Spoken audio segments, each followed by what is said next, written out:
Hello, कैसे हैं आप लोग? पढ़ाई अच्छी चल रही है? So in the series of class 10 chemistry acid base and salt, ये चैप्टर हमारा चल रहा है and probably this is going to be the last class of this particular chapter and after that we will start the next chapter. So after completing acids, bases, pH, indicator, salt and the different methods related with the salt, we are about to complete our topic. So our today's topic is common salt, NaCl, caustic soda, bleaching powder, baking soda, washing soda. Are the crystals of salt really dry? And plaster of Paris. So myself Dr. PK Singhal और आप मुझे देख रहे हैं हमारे YouTube channel chemistry Pandit Singal sir पर. तो आइए स्टार्ट करते हैं अपना टॉपिक. तो one by one quickly I am going to take all this topic. मजे से पढ़ते रहिए, बिल्कुल टेंशन लेने का जरूरत नहीं है. तो पहला टॉपिक है हमारा बेटा common salt. So common salt NaCl. आपने सुना होगा कि डिफरेंट टाइप की जो कंपनीज हैं वो आपको प्रोवाइड कराती हैं कि आयोडाइज्ड सॉल्ट. टाटा का नाम इसमें सबसे पायनियर माना जाता है और इससे रिलेटेड हमारी सॉल्ट से रिलेटेड काफी इंपॉर्टेंट हिस्ट्री में भी हम लोगों ने पढ़ा है दांडी मार्च, जो कि गांधी जी से रिलेटेड हमारा एक बहुत ही इंपॉर्टेंट इवेंट भी रहा है. तो कॉमन सॉल्ट के अंदर जो हम लोग का ईडेबल सॉल्ट है उसको आयोडाइज्ड सॉल्ट के नाम से हम लोग बाजार से ज्यादातर परचेस करते हैं. तो होता यह है कि अगर हमारे पास ग्रेटर देन 15 पार्ट पर मिलियन पोटेशियम आयोडाइड हमारे कॉमन सॉल्ट यानी NaCl में बेटा अगर मिक्स रहेगा तो इसको हम लोग आयोडाइज्ड सॉल्ट बोलते हैं. Iodised salt. So iodized salt, why do we need this iodized salt? Because iodine is very much essential element for our system, metabolical system के लिए बहुत जरूरी है और ग्वाइटर से होने वाली डिजीज को ये मिनिमाइज करता है, ऑलमोस्ट रिमूव करता है, इसलिए आयोडाइज्ड सॉल्ट ही प्रिस्क्राइब किया जाता है. So let's take about salt. तो सबसे पहले मैं बात करता हूं कि हम लोगों के कौन कौन से सोर्सेज हैं जहां से हम लोगों को कॉमन सॉल्ट मिलता है. सोर्सेज में सबसे पहले है बेटा सी वाटर. सी वाटर के अंदर बहुत ज्यादा क्वांटिटी में NaCl मिलता है, तो हम लोग उसको प्योरीफाई करके through evaporation by using very different type of basic methods we can take और we can extract sodium chloride in a form of crystals. दूसरा सोर्स हम लोगों के जो पास हम लोगों को मिलता है वो है रॉक सॉल्ट. रॉक सॉल्ट ये एडवाइस किया जाता है रॉक सॉल्ट, ऑल्दो आपने देखा होगा ये डार्क ब्राउन कलर का होता है. डार्क ब्राउन कलर का होता है बेटा rock salt. Dark brown colour होता क्यों है इसके पास? Due to presence of impurity.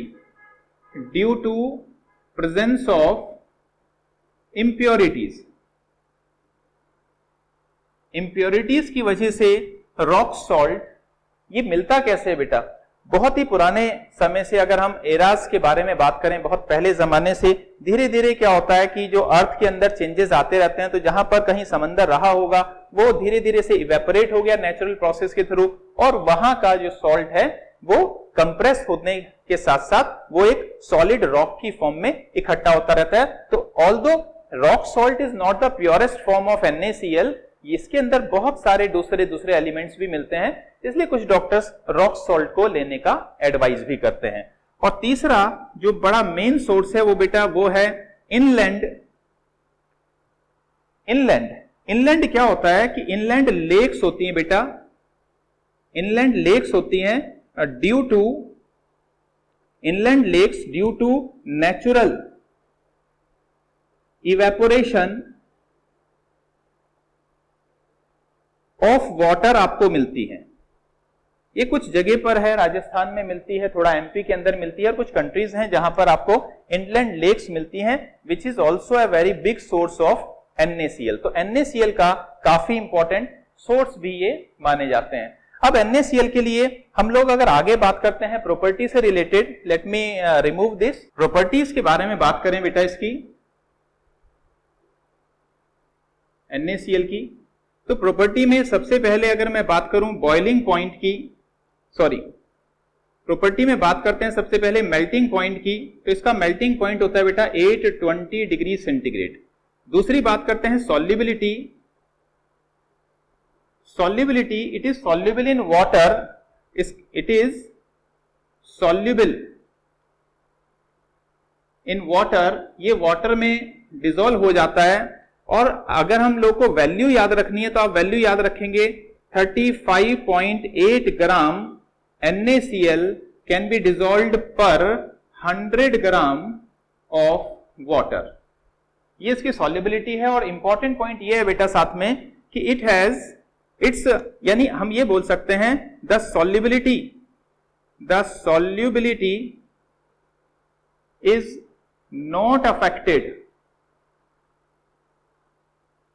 By the change of temperature. यानी अगर आप टेम्परेचर को बढ़ाते या कम करते हैं तो इसकी सॉल्युबिलिटी पे ज्यादा फर्क नहीं पड़ता है, थोड़ा फर्क पड़ता है अगर आप 0 से -20 डिग्री सेंटीग्रेड की तरफ जाते हैं, यानी 0 से भी नीचे चले जाएं तो इसकी सॉल्युबिलिटी पे बहुत ही माइनर सा फर्क पड़ता है। ऑलमोस्ट हमें यही बोलना चाहिए कि NaCl की सॉल्युबिलिटी के ऊपर टेम्परेचर का कोई इफेक्ट नहीं पड़ता है।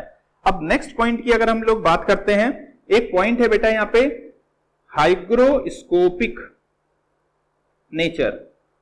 हाइग्रोस्कोपिक नेचर का मतलब ये होता है कि अगर मैं कहीं पर NaCl को किसी पैन में या किसी जगह पर किसी कंटेनर में रखता हूं तो इट बिकम्स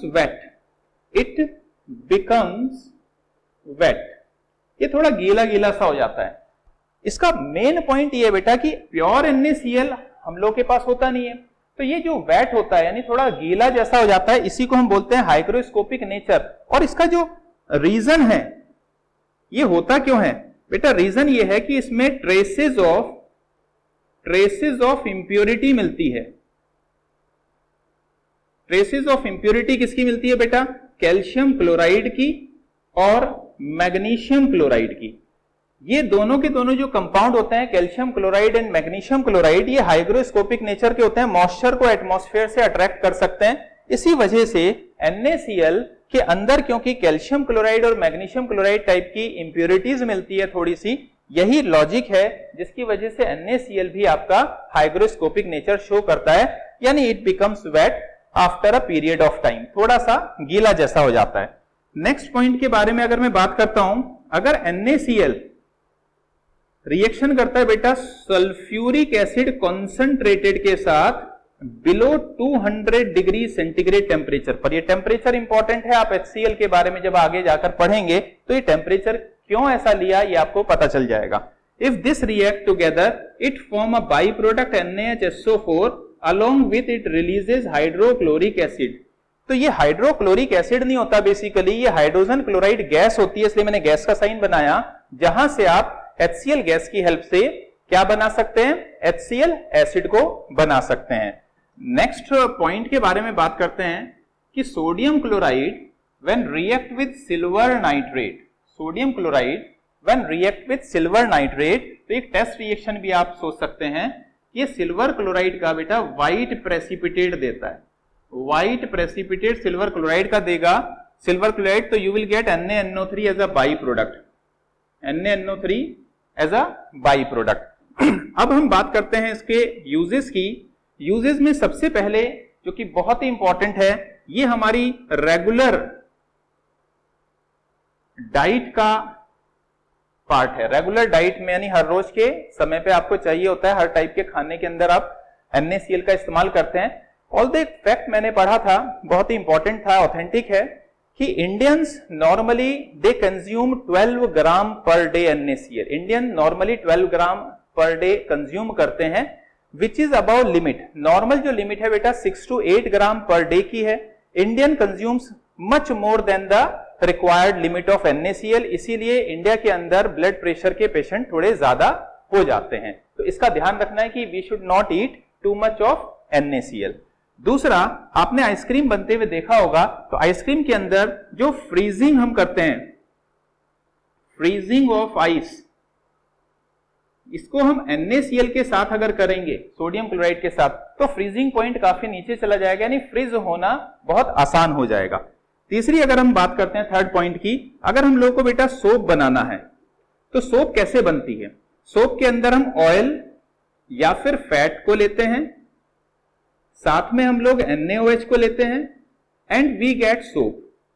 लेकिन प्रॉब्लम ये होती है कि इस मेथड में सोप तो बन जाती है, लेकिन सोप को क्रिस्टलाइन फॉर्म में बिल्कुल अलग कर पाना मुश्किल होता है, इसलिए हम सोप बनने के बाद इसको सॉल्ट सॉल्यूशन, एक्वस लिख दे रहा हूं, सॉल्ट सॉल्यूशन के साथ रिएक्ट करा देते हैं, सॉल्ट सॉल्यूशन उसमें मिला देते हैं, जिसकी वजह से सोप आसानी से बाहर अलग हो जाती है, जिसको बोलते हैं सॉल्टिंग आउट ऑफ सोप। इस मेथड को बेटा हम बोलते हैं सॉल्टिंग आउट ऑफ सोप। इसके बाद अगले पॉइंट की बात करते हैं। जो NaCl है बेटा, ये बहुत सारे केमिकल्स का बेसिकली रॉ मटेरियल है।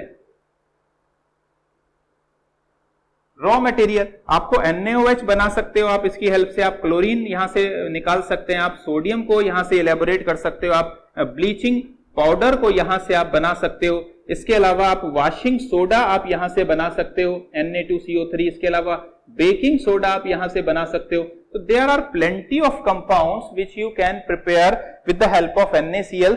So these are the main uses about NaCl। तो NaCl के लिए क्लास 10th में आपको इतना ही पढ़ना है, तो आप इसको पढ़िए। हम अगले वाले पॉइंट पर यानी कास्टिक सोडा को स्टार्ट करते हैं। तो let's start about caustic soda. Caustic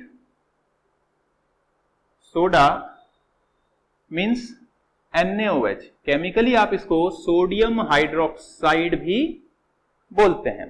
तो इसमें करते क्या है बेटा, तो ये देखिए डायग्राम मैं आपको शो करता हूं, बहुत ही सिंपल सा डायग्राम है। ये मैंने एक कंटेनर बनाया,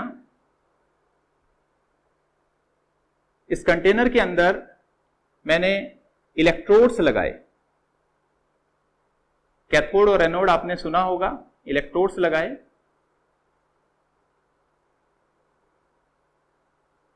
यहां पर मैंने कनेक्शन दिया कुछ इस टाइप से, ये एनोड है, ये कैथोड है, this one is cathode and this one is anode.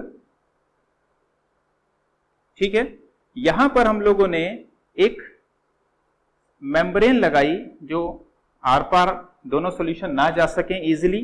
तो यहां पर आप मेम्ब्रेन फिट करते हैं।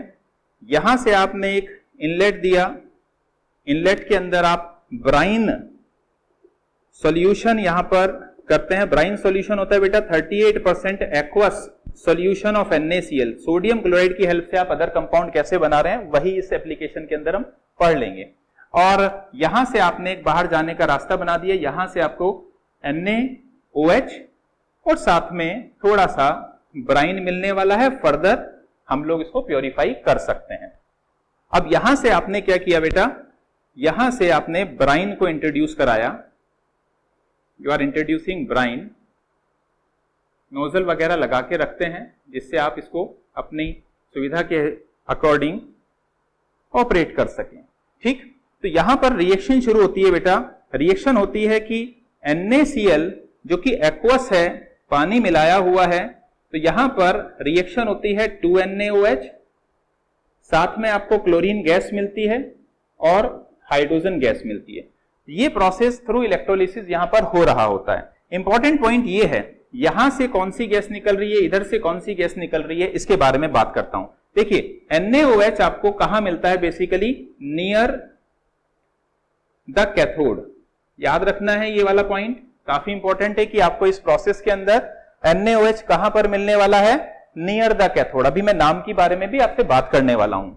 क्लोरीन आपको कहां मिलेगा, क्लोरीन नेगेटिवली चार्ज रेडिकल माना जाता है और नेगेटिव चार्ज रेडिकल हमेशा एनोड की तरफ निकलते हैं। तो इसका मतलब आपको समझ में आ गया हो कि यहां से गैस कौन सी निकलने वाली है, क्लोरीन, यानी chlorine gas evolve at anode. Similarly H+ ion जो यहां पर बनने वाले हैं, H+ आयन पॉजिटिवली चार्ज है, वो हमेशा किधर की तरफ मूव करते हैं, cation always move towards cathode. इसका मतलब इस रास्ते से क्या निकलने वाला है बेटा, हाइड्रोजन गैस निकलने वाली है। इसका मतलब हाइड्रोजन इवॉल्व एट कैथोड, ये कैथोड पर रिलीज होती है। यहां पर क्लोरीन निकल रहा है बेटा, इसलिए इसको क्लोर बोलते हैं। क्लोरीन की वजह से क्लोर वर्ड यूज करते हैं। साथ में एक एल्कली निकल रहा है, इसलिए इसको यहां पर chlor alkali. So this is the name of the process, chlor alkali process. जो आप देख रहे हैं इस समय पर, it is known as chlor alkali process, क्योंकि एक साइड से क्लोरीन निकल रही होती है, क्लोरीन यहां से निकल रही है, दूसरी साइड से एल्कली यहां से निकल रहा होता है। इसी रीजन का वजह से it is also known as chlor alkali process. Although इससे रिलेटेड अलग अलग साइंटिस्ट लोगों ने काफी काम किया, इसको थोड़ा एडवांस पर लेकर आए। इसमें एक कास्टनर केल्नर सेल एक बड़ा इंपॉर्टेंट सा टॉपिक है, ऑल्दो क्लास 10th में नहीं है, लेकिन कास्टनर केल्नर सेल इसकी क्लास मैंने ऑलरेडी ले रखी है, इसकी वीडियो अवेलेबल है मेरे चैनल पर। अगर किसी को कास्टनर केल्नर सेल पढ़ना है, एक और साइंटिस्ट थे जिन्होंने नेल्सन जिनको बोलते हैं, उन्होंने नेल्सन सेल बनाया था NaOH को प्रोड्यूस करने के लिए। तो अगर उसकी कंप्लीट डिटेल आपको बहुत अच्छे से पढ़नी है तो आप मेरे चैनल पर जाकर NaOH का कास्टनर केल्नर सेल और NaOH के लिए नेस्लर सेल्स को पढ़ सकते हो। ऑल्दो क्लास 10th के लिए जो मैं इस समय आपको बता रहा हूं that is more than enough, class 10th के लिए इतना काफी रहेगा। चलो आगे इसको एक्सप्लोर करते हैं, NaOH से रिलेटेड जो आगे के पॉइंट्स हैं हमारे। सो NaOH के जो यूजेस आपको बेटा पढ़ने हैं, यूजेस में सबसे पहला यूज जो कि बहुत ही इंपॉर्टेंट माना जाता है NaOH के बारे में, अभी भी हमने सॉल्टिंग आउट ऑफ सोप वहां पर भी मैंने NaOH यूज किया, तो आप पहला यूज इसका याद रखेंगे कि यूज्ड टू प्रिपेयर या मैन्युफैक्चर सोप बना सकते हैं आप, डिटर्जेंट बना सकते हैं। सोप और डिटर्जेंट बनाने के काम में आ रहा है। दूसरा, अगर किसी मेटल के ऊपर बेटा ग्रीस का दाग लग जाए तो आप यहां पर डी-ग्रीजिंग NaOH की हेल्प से कर सकते हैं, यानी उसको आप साफ कर सकते हैं। थर्ड पॉइंट की बात करते हैं, आप आर्टिफिशियल फाइबर्स बना सकते हैं, आर्टिफिशियल फाइबर बना सकते हैं। और इसका क्या इंपॉर्टेंट यूज है, इन पेपर इंडस्ट्री भी, इन पेपर इंडस्ट्रीज आप NaOH को यूज करते हैं। So these are the 4 points which you have to remember about the uses of caustic soda और NaOH। NaOH के लिए इनके बारे में आपको याद रखना है। Let's explore the next point that is bleaching powder. Bleaching powder के बारे में बात स्टार्ट करते हैं। So our next topic is bleaching powder. Bleaching powder,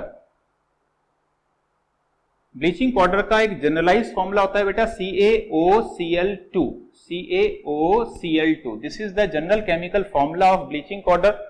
actually मैं आपको बताऊं कि ब्लीचिंग पाउडर का जो फॉर्मूला होता है काफी कॉम्प्लेक्स फॉर्मूला होता है, लेकिन 10th स्टैंडर्ड पर हम इसी का इस्तेमाल करते हैं, इसी को यूज करते हैं। ब्लीचिंग पाउडर, अगर मैं इससे आपसे पूछते हैं कि केमिकल नेम बताइए, केमिकल नेम क्या है ब्लीचिंग पाउडर का, so your answer should be calcium oxychloride.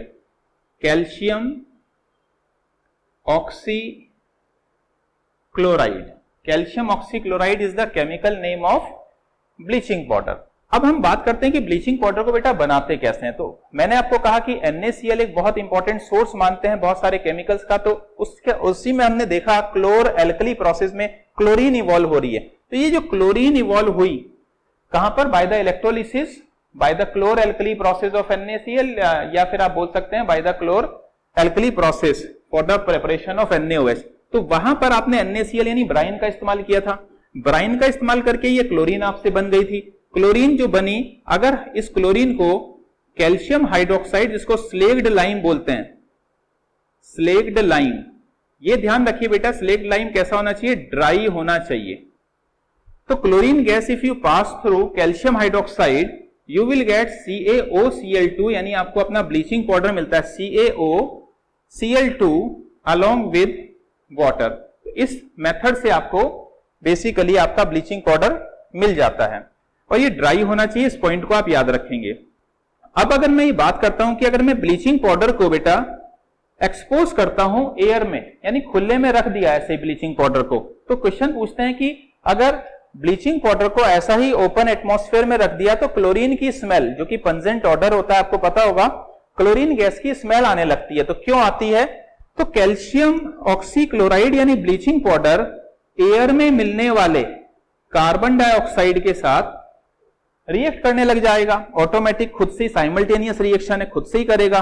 तो ये कैल्शियम का कार्बोनेट बना लेता है बेटा और ये क्लोरीन गैस को रिलीज कराने लगता है। तो that is why you get the smell of chlorine when bleaching powder is exposed direct to atmosphere. Clear है, ये पॉइंट आप अच्छे से नोट कर लें। इसके अलावा अगर मैं ब्लीचिंग पाउडर की बात करता हूं, अगर मैं ब्लीचिंग पाउडर को बेटा एक्सेस ऑफ एसिड के साथ रिएक्शन करा रहा हूं, सपोज करते हैं मैंने एक्सेस ऑफ एसिड लिया H2SO4 या HCl, मैंने कैसा लिया, एक्सेस में लिया। ध्यान रखना ये कैसा ले रहा हूं मैं, एक्सेस, यानी ज्यादा क्वांटिटी में ले रहा हूं। तो ज्यादा क्वांटिटी में अगर मैं ब्लीचिंग पाउडर के साथ एसिड की रिएक्शन कराऊंगा तो यहां पर कैल्शियम का क्लोराइड बन जाएगा, कैल्शियम का क्लोराइड बनेगा, साथ में वाटर बनेगा, क्लोरीन गैस को रिलीज मिलेगा। यहां पर कैल्शियम का बेटा सल्फेट मिलेगा, कैल्शियम का सल्फेट मिला, वाटर मिला और क्लोरीन गैस को रिलीज हुआ। तो यहां पर इंपॉर्टेंट पॉइंट यह है बेटा नोट करने के लिए, जो क्लोरीन गैस यहां पर इवॉल्व हो रही है by reacting with excess of acid, ये क्लोरीन गैस की क्वांटिटी कितनी रिलीज हो रही है, यानी ज्यादा रिलीज हो रही है या कम रिलीज हो रही है। सपोज करते हैं अगर आपका ब्लीचिंग पाउडर की क्वालिटी बहुत अच्छी है तो डेफिनेटली क्लोरीन बहुत ज्यादा रिलीज करके देगा।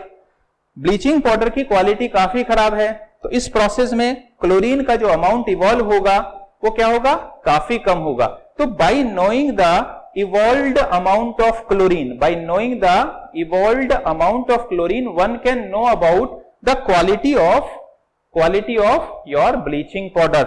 अगर यहां से निकलने वाली जो क्लोरीन है, यहां से निकलने वाली क्लोरीन को हम लोग बोलते हैं बेटा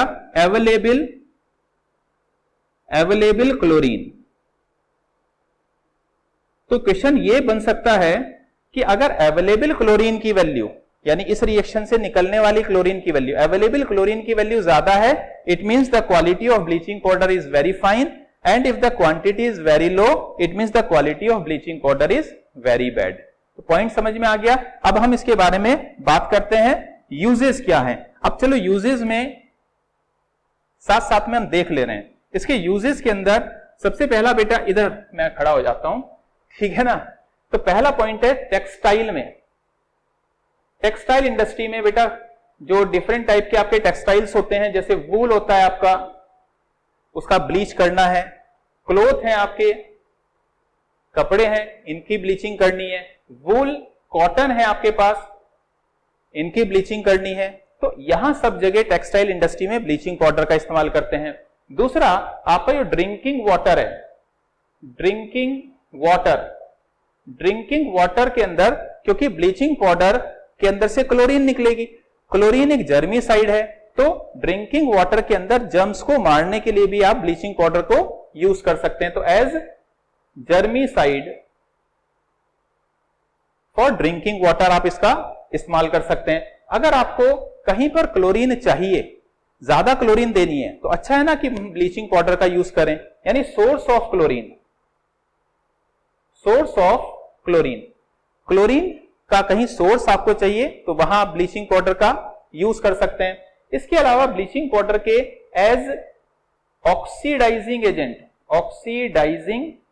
एजेंट है, केमिकल लैब के अंदर एक बहुत बढ़िया रिएजेंट मानते हैं हम, ऑक्सीडाइजिंग एजेंट जैसा भी ये बिहेव कर सकता है। So these are the main uses related with your bleaching powder, कि ब्लीचिंग पाउडर आप कहां कहां पर इस्तेमाल कर सकते हैं। So this is all about you need about bleaching powder for class 10th chemistry.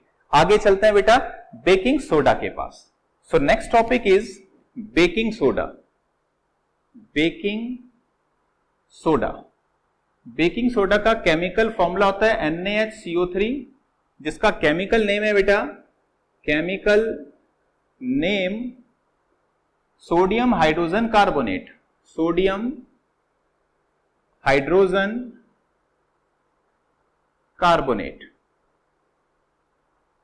So this is the chemical name of baking soda. सबसे पहले बात करते हैं कि बेकिंग सोडा को आप बनाते कैसे हैं, प्रिपेयर कैसे करते हैं। तो हम लोग क्या करते हैं बेटा, अमोनिया, कार्बन डाइऑक्साइड और साथ में हम लोग ले लेते हैं वाटर। पहले तीनों को मिक्स करते हैं, यहां से हम लोगों को मिलता है ammonium hydrogen carbonate. Now this ammonium hydrogen carbonate further react with the aqueous solution of NaCl। NaCl हमारे पास काफी ज्यादा है, ऑल्दो मैं आपको बता दूं ये जो कार्बन डाइऑक्साइड आप यहां पर इस्तेमाल करते हैं ये कैल्शियम कार्बोनेट से मिलती है, कैल्शियम कार्बोनेट के डिकम्पोजिशन से। यहां देख सकते हो, अगर मैं कैल्शियम कार्बोनेट को डिकम्पोज करूं यानी हीट करूं, then you will get CaO along with CO2। तो बेसिकली ये CO2 ही इस प्रोसेस के अंदर आप लोग यूज करते हैं। तो CO2 का सोर्स हम लोग को समझ में आ गया, अमोनिया हमें पता है हम ले सकते हैं बाय एनी इंडस्ट्रियल प्रोसेस, और सोडियम क्लोराइड हम लोग को पहले से ही मालूम है। When these compounds react, they will go ammonium chloride, ये आपको अमोनियम क्लोराइड देने वाले हैं, along with you will get sodium hydrogen carbonate NaHCO3।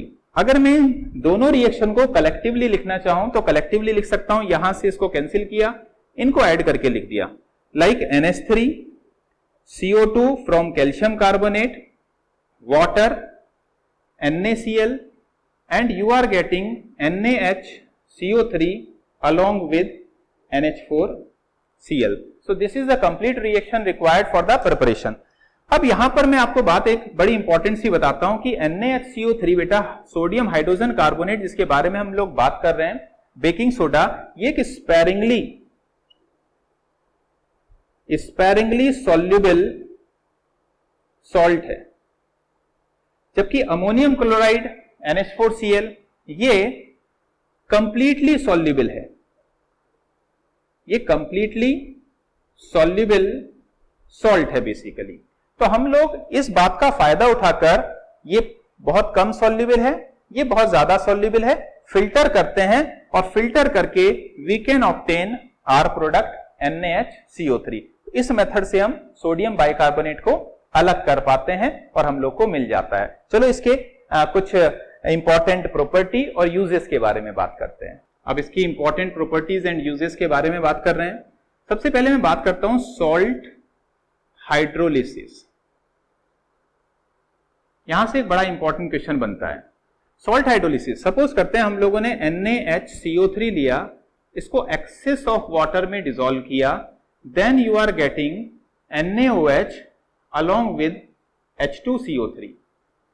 Although मुझे H2CO3 को बेटा लिखना चाहिए H2O plus CO2 because it is very unstable acid and decomposes to give water and CO2। लेकिन यहां पर मैंने जानबूझ के H2CO3 लिखा, रीजन क्या है? ये बेटा है स्ट्रॉन्ग बेस, आप लोग जानते हैं, और H2CO3 एक वीक एसिड है। इसका मतलब ये हुआ कि ये जो सॉल्ट है आपका NaHCO3, ये एक सॉल्ट है जो कि स्ट्रॉन्ग बेस और वीक एसिड से मिलकर बना है। अब क्योंकि बेस इसके अंदर स्ट्रॉन्ग है, एसिड इसके अंदर कमजोर वाला है, इसका मतलब क्या होगा? इसका ओवरऑल नेचर कैसा होगा बेटा? बेसिक नेचर होगा। So I can say that the aqueous solution, यानी पानी वाला solution, aqueous solution of NaHCO3 will be basic in nature। इसका नेचर कैसा होगा बेटा? बेसिक। और जो बेस होते हैं उनका pH क्या होता है आप लोगों को पता ही होगा, उनका pH वैल्यू होता है ग्रेटर देन 7। अगर आपने pH वाली क्लास नहीं अटेंड की है तो आप इससे पहले आप जाइए, आपको 1-2 क्लास पहले pH की क्लास अच्छे से मिल जाएगी, वहां पर ये लॉजिक और अच्छे से मैंने एक्सप्लेन किया हुआ है। ठीक है, अच्छा, तो pH अगर ग्रेटर देन 7 है, इसका मतलब तो क्लियर हो गया कि इसका नेचर क्या हो गया बेटा? बेसिक हो गया। यानी एक आप ये कह सकते हैं ये एक वीक बेस है। वीक क्यों हो गया बेटा? ये वीक इसलिए हो गया क्योंकि ये तो स्ट्रॉन्ग था लेकिन इसके साथ थोड़ा सा तो एसिड आपने मिलाया, इसलिए ओवरऑल इसका बेसिक नेचर कैसा हो गया? थोड़ा कमजोर हो गया। Got it? अब इसकी ये तो हो गया हमारा एक बड़ा इंपॉर्टेंट सा पॉइंट जिससे हमें इसकी नेचर के बारे में इंफॉर्मेशन मिल गई। अगर मैं सोडियम हाइड्रोजन कार्बोनेट को, क्योंकि आपको पता होगा बेकिंग सोडा, बेकिंग मतलब बेक करना, खाना वाना बनाने में यूज होने वाला चीज है, क्योंकि बेसिक नेचर है, तो बेसिक नेचर में खाने के अंदर हम इसको किस तरीके से यूज कर सकते हैं। तो सोडियम बाइकार्बोनेट को अगर मैं हीट करता हूं बेटा, then you will get Na2CO3, sodium carbonate मिलेगा, साथ में आपको वाटर मिलेगा, साथ में आपको CO2 गैस इवॉल्व होगी। ये जो कार्बन डाइऑक्साइड गैस इवॉल्व हो रही है, यही बेसिक रीजन है जिसकी वजह से हम बेकिंग सोडा को अपने डिफरेंट फूड प्रोडक्ट्स के अंदर यूज करते हैं। क्यों? क्योंकि अगर आपको केक बनाना है, ब्रेड बनानी है, बन बनाना है, आपको पिज्जा का बेस बनाना है, जहां भी आपको एयरी टाइप का कोई फूड प्रोडक्ट बनाना है, तो वहां पर ये जो CO2 गैस है, क्योंकि आपने सोडियम बाइकार्बोनेट अपने खाने में डाला, खाने में मतलब हीट किया तो ये रिएक्शन हो जाएगी, रिएक्शन होगी CO2 इवॉल्व होगी, CO2 एक पाथ बनाते हुए इवॉल्व होगी, जिसकी वजह से आपके खाने के अंदर एक फ्लफी नेचर क्रिएट हो जाएगा. So that's why it is very very important and you must remember this particular. अच्छा, दूसरा अगर मैं बात करता हूं कि और इसमें हम क्या, चलो इसको आगे पहले इसको रब कर देता हूं मैं. चलो देखते हैं इसके यूजेस में एक पॉइंट तो हमें क्लियर हो गया कि फॉर मेकिंग फ्लफी फूड,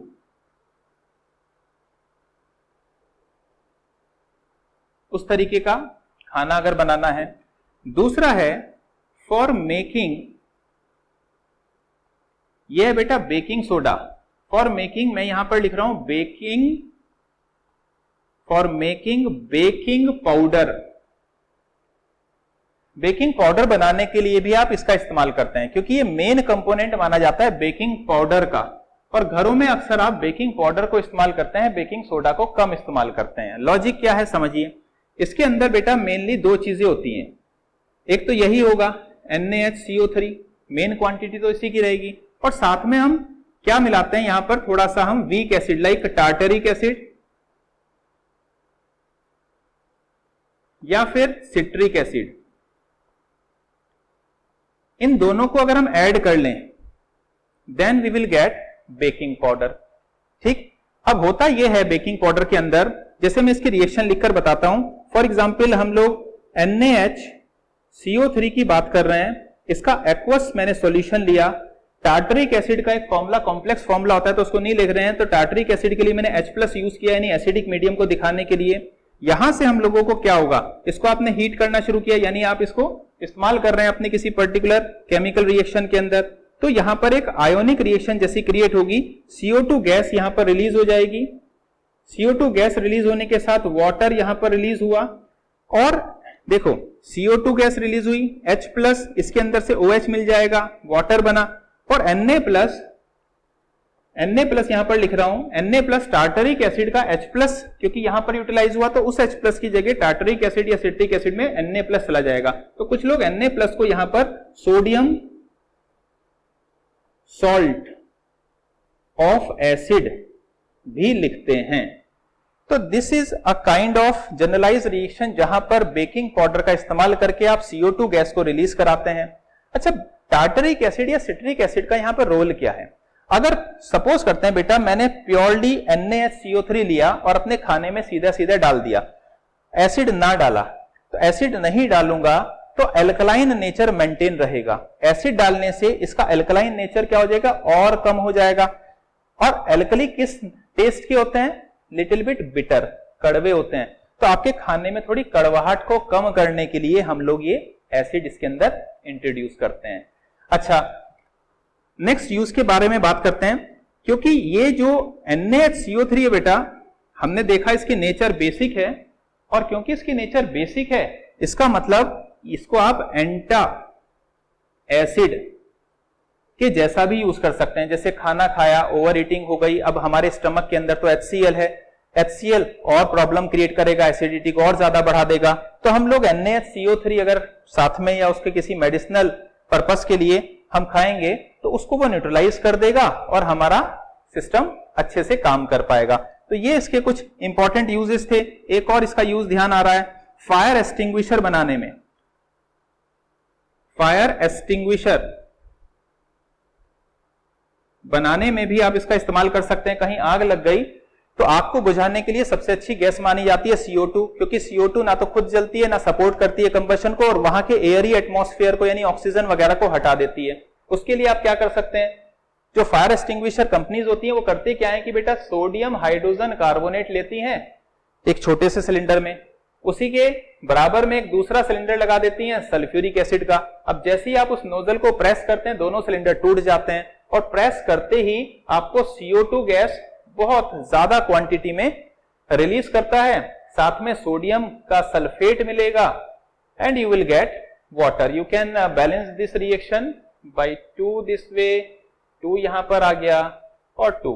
तो ये रिएक्शन बेसिकली बेटा फायर एक्सटिंग्विशर के अंदर होती है, जिसके अंदर CO2 बहुत ज्यादा तेजी से क्वांटिटी में बाहर निकलेगा और एक ऐसा एटमॉस्फेयर क्रिएट कर देगा उस आग लगने वाली जगह पे कि वहां पर ऑक्सीजन ना मिल पाए, तो वो आग बहुत तेजी से बुझ जाती है। तो these are some uses related with sodium bicarbonate. Let's explore the next point, that is washing soda. Washing soda के बारे में बात शुरू करते हैं, बात स्टार्ट करते हैं बेटा। Next point that is washing soda. Washing soda general formula है बेटा इसका Na2CO3.10H2O। Chemical name sodium carbonate,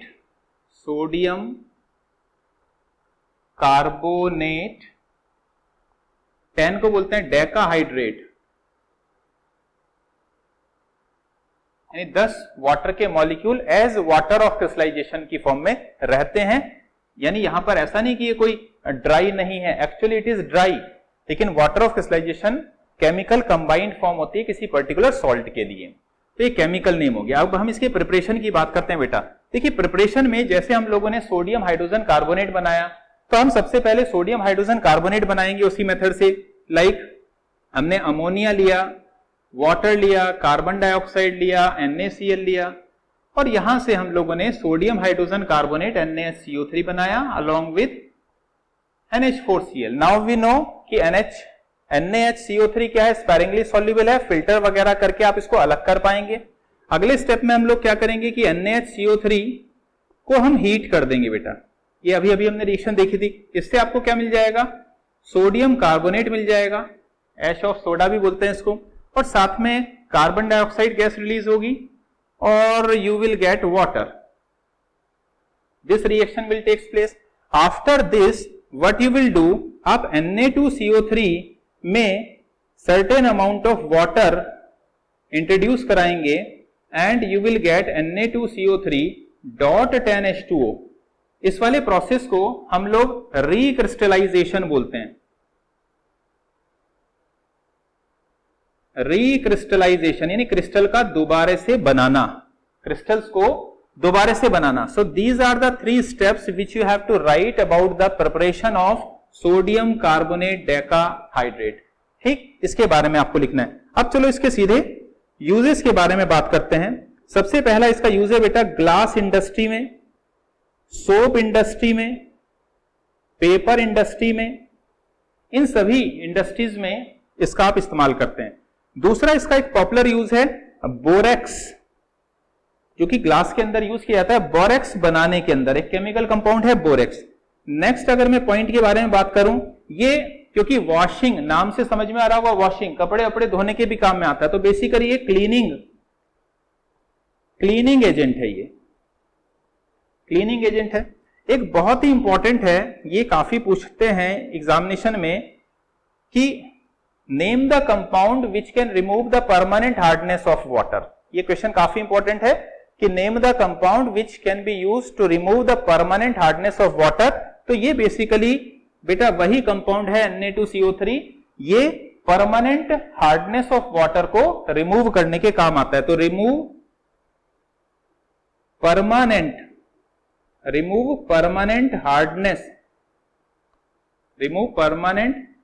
hardness of water, permanent hardness of water को रिमूव करने के लिए यूज करते हैं। तो आपको 10th क्लास के लिए इतना इनफ है, आप इसको पढ़ें। अपने नेक्स्ट टॉपिक को शुरू कर रहे हैं, are the crystals of salt really dry. इस पॉइंट को हम लोग स्टार्ट करते हैं। सो आवर नेक्स्ट है are the crystals of salt really dry. यहां पर कुछ कंफ्यूज हो जाते हैं स्टूडेंट, अच्छे से समझेंगे तो एकदम क्लियर हो जाएगा। फॉर एग्जाम्पल हम लोगों ने कॉपर सल्फेट .5H2O लिया। सपोज करते हैं हम लोगों ने Na2CO3.10H2O लिया। सपोज करते हैं हम लोगों ने CuSO4.2H2O लिया। जैसे हम लोगों ने CuSO4.12H2O लिया। आप देख रहे हैं इन सभी सॉल्ट्स के अंदर एक fix number of water molecule मैंने यहां पर लिखे हैं। fixed number of water molecule. If a salt contain a fixed number of water molecule, then it is known as water of crystallization. known as water of crystallization. ये जो water के molecule यहां पर आपको दिखाई दे रहे हैं, ये वाटर ऑफ क्रिस्टलाइजेशन को शो करते हैं, यानी केमिकली बॉन्डेड हैं आपके सॉल्ट के साथ. इसका मतलब ये सभी सॉल्ट अपने अपने लेवल पर कैसे सॉल्ट है बेटा? ड्राई सॉल्ट हैं ये सब के सब. ये सभी ड्राई सॉल्ट हैं. आप वाटर ऑफ क्रिस्टलाइजेशन को बाय हीटिंग, यानी जो वाटर के मॉलिक्यूल्स यहां आप देख रहे हैं, बाय हीटिंग इनको आप हटा सकते हैं पूरी तरीके से या पार्शली. ये हम इसको हम एग्जाम्पल के हिसाब से अगर हम देखें, चलो एक एग्जाम्पल यहीं पर समझ ले रहे हैं. जैसे फॉर एग्जाम्पल मैंने CuSO4.5H2O लिया है, तो ये ड्राई, इसका कलर होगा बेटा ब्लू. अगर मैं इसको हीट कर दूंगा, हीट करने से होगा ये कि ये CuSO4 अलग हो जाएगा, वाटर अलग हो जाएगा. इसकी छोटी सी एक्टिविटी भी आपके यहां दिखा रखी है. इस एक्टिविटी में क्या करते हैं कि यहां पर आप लोगों ने कॉपर सल्फेट .5H2O लिया है. आप इसको हीट करना शुरू करते हैं. हीट करने से क्या होगा कि इनर वॉल पर वाटर के मॉलिक्यूल ऐसे कंडेंस होते चले जाएंगे. कंडेंस होने से होगा क्या बेटा? ये वाली रिएक्शन हो जाएगी जो हमने अभी अभी यहां पर देखी है, ये रिएक्शन हो जाएगी. इसको हीट करूंगा तो कॉपर सल्फेट एनहाइड्रस फॉर्म में, यानी बिना पानी वाले फॉर्म में मिल जाएगा. अब होना क्या है, अगर इसको मैं हीट करता हूं, इसको मैं हीट कर दे रहा हूं, तो ये बेटा CuSO4 अलग हो जाएगा और वाटर के मॉलिक्यूल्स यहां पर अलग अलग आपको कंडेंस फॉर्म में दिखाई देंगे. इसका कलर होता है बेटा ब्लू और इसका कलर होता है व्हाइट. यानी आपकी ऑब्जर्वेशन आएगी कि ये ब्लू से व्हाइट हो गया, ये ब्लू है, ये व्हाइट हो गया. अगर आप पानी इसमें इसको कूल करें और वाटर को बेटा ऐड कर दो इस व्हाइट वाले में, then you will again get the blue copper sulphate pentahydrate. Penta क्यों बोल रहा हूं? क्योंकि 5 हैं. एक और पॉइंट यहां पर ध्यान आया, उसको देखते हैं. Na2CO3.10H2O को अगर मैं एयर में ऐसे ही खुला छोड़ दूं, एटमॉस्फेयर में ऐसे ही छोड़ दिया, तो 10 में से ना बेटा ये 9 वाटर के मॉलिक्यूल, 10 में से 9 ये अपने आप इवेपोरेट कर देगा और ये Na2CO3.H2O में कन्वर्ट हो जाएगा. इस प्रोसेस को, एक एग्जाम में पूछा था आपके यहां, इस प्रोसेस को हम लोग बोलते हैं डेलिक्विसेंट. क्या बोलते हैं इस प्रोसेस को? सॉरी, ई फ्लोरोसेंट बोलते हैं इस प्रोसेस को. क्या बोलते हैं? ई फ्लोरोसेंट. इसकी जो नेचर है उसको बोलते हैं ई फ्लोरोसेंट. EFFLORESCENCE. ई फ्लोरोसेंस प्रोसेस का नाम है ई फ्लोरोसेंस. यहां आपने हीट नहीं किया, एटमॉस्फेयर की वजह से ही ये 9 वाटर मॉलिक्यूल को छोड़ के, अगर मैं इसको हीट कर दूंगा तो ये लास्ट वाला बचा हुआ वाटर मॉलिक्यूल भी रिमूव हो जाएगा. तब इसके पास कोई वाटर ऑफ क्रिस्टलाइजेशन नहीं होगा. अभी इसके पास 10 है वाटर ऑफ क्रिस्टलाइजेशन, इसके पास 1 है, और अगर मैं इसको फर्दर हीट कर दूंगा तो ये वाटर का मॉलिक्यूल भी यहां से हट जाएगा. तो इसके वाटर ऑफ क्रिस्टलाइजेशन के वैल्यू क्या हो जाएगी? 0 हो जाएगी.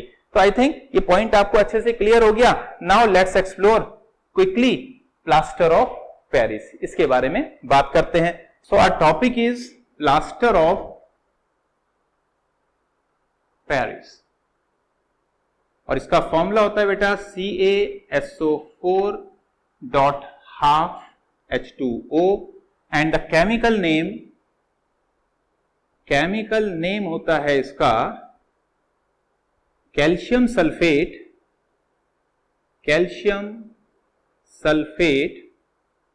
हेमीहाइड्रेट. Calcium sulphate hemihydrate. ठीक, अब इसको बनाते कैसे हैं इसके बारे में बात करते हैं. तो हम लोग बेटा जिप्सम का इस्तेमाल करते हैं. CaSO4.2H2O को क्या करेंगे? इसको 100 डिग्री सेंटीग्रेड, टेम्परेचर 100 से ज्यादा नहीं होना चाहिए, इसको याद रखेंगे. 100 डिग्री सेंटीग्रेड पर इसको हीट करेंगे तो CuSO4.12H2O आपको मिल जाएगा एंड 1.5 वाटर ऑफ क्रिस्टलाइजेशन यहां पर अलग हो जाएगा. यह है बेटा जिप्सम, यह है जिप्सम. और ये है plaster of Paris as we have already understood. 100 degree centigrade से अगर ज्यादा कर दिया तो क्या होगा? तो बेटा ये जो आधा वाटर का मॉलिक्यूल है ये भी निकल जाएगा, और अगर ये भी निकल गया तो वापस आप इसका रिसाइक्लेशन नहीं कर सकते, यानी आपको यहां पर CuSO4 प्लास्टर ऑफ पेरिस के अंदर थोड़ा सा वाटर होगा तो अपनी पाउडर फॉर्म में और ज्यादा वाटर को ले सकता है। यानी अगर मैं इसके अंदर वाटर को ऐड करता हूं, कितना? 1.5 वाटर को, तो ये वापस यहां पर चला जाएगा।